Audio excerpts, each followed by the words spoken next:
Well, come to back my channel. The world's most critical oil chokepoint, the Strait of Hormuz, has just been reopened.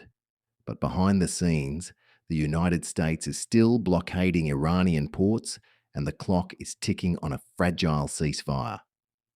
In Washington, President Donald Trump insists he is on the verge of a historic deal with Tehran.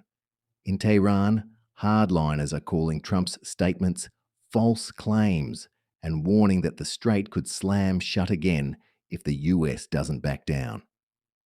Tonight on this channel, we're breaking down what's really happening in the 2026 Iran US war, Trump's naval blockade, and why the Middle East may be just one misstep away from a much wider conflict. Let's start with the big picture. The current Iran US war erupted on February 28, 2026, after a series of missile strikes, drone attacks, and regional proxy clashes pushed both sides into open conflict. Initially, the fighting focused on Iranian backed militias in Lebanon and Iraq, strikes on Israeli linked ships, and tit for tat missile exchanges across the Persian Gulf.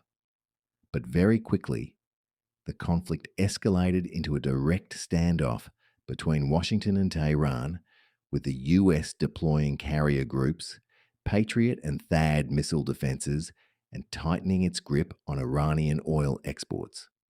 Trump's message to the world was simple: we will win, and we will win quickly. Yet by April 2026, the conflict had already dragged on for more than 6 weeks, with no clear end in sight and the global economy on edge. Now let's zoom in on the Strait of Hormuz. On Friday, April 16th, something dramatic happened. Under intense international pressure and with oil prices soaring, Iran announced it was reopening the Strait of Hormuz, the narrow waterway through which about 1/5 of the world's oil passes every day. For markets, this was a temporary relief. For the US, it was a diplomatic victory, proof that Trump's pressure campaign might be working. But here's the twist. Trump immediately declared that the US blockade of Iranian ports would remain in place unless a full peace agreement was reached. In a statement aboard Air Force One, the president told reporters, maybe won't extend it. The blockade is going to remain. He added that he still expected a deal with Tehran very soon, but made it clear that American ships would continue to restrict Iranian maritime traffic, even as the strait itself was technically open. This created a dangerous paradox.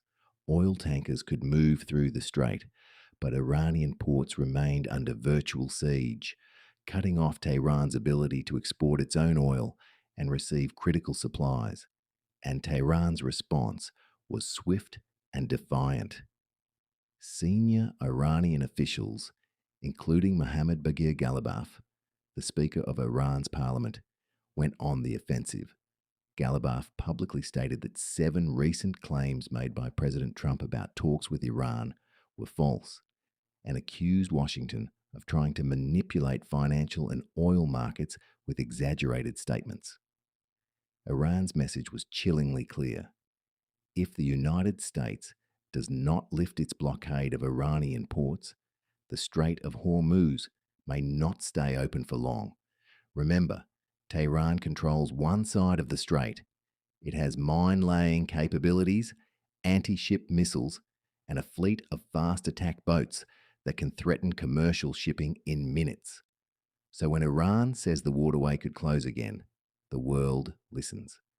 Back in Washington, Trump is framing this as a high-stakes bargaining game.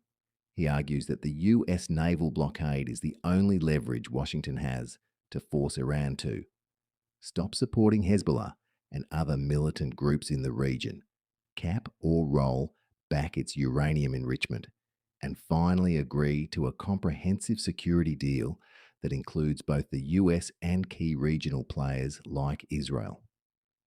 Trump also claims that Iran has already accepted major concessions, including halting further enrichment and agreeing to joint US-Iran oversight of enriched uranium inside Iran.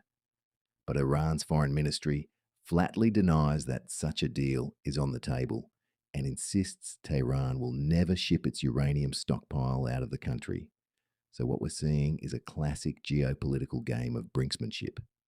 Trump says he already has a framework for peace. Tehran says the US is fabricating progress to sell the deal to Wall Street and the White House base. The real question is, who blinks first? Another layer to this story is unfolding in Lebanon, where Trump also announced a 10-day ceasefire between Israel and Hezbollah backed forces.